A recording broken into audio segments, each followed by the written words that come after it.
Ano sa palagay mo? Sa palagay mo? Ano sa palagay mo? Sa palagay mo? Ano sa palagay mo? Sa palagay mo? Ano sa palagay mo? O pare, nabitbit mo na ba lahat ng mga nakalista sa papel? Pagod ka na ba? Ano sa palagay mo? Oo, pare. Ilaglag na lang natin yung deal. Ano sa palagay mo?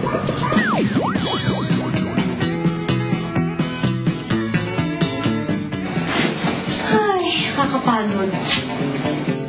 Ganda na ba siyang tingnan? Sa palagay mo, ha?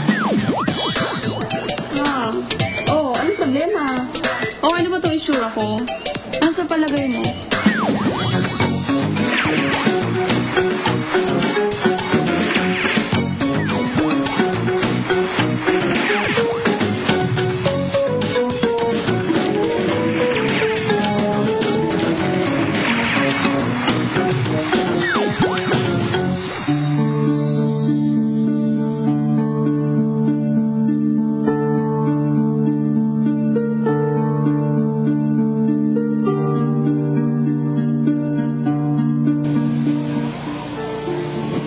Pero sa bagay, may punto sila.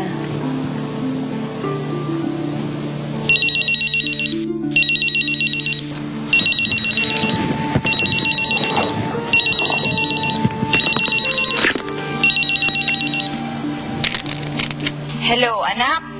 Mami? Nasaan na kayo ni Paul? Malapit nang magsimula ang doktrina. Mi, mukhang hindi po kami makakarating ni Paul. May emergency po kasi sa kanila eh. May bigla ang bisita siya. Ah, ganun ba? O, ikaw, nasan ka na?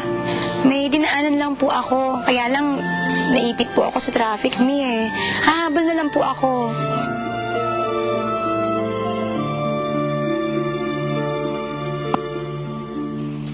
O sige anak, mag-ingat ka ha. Bye, Ma.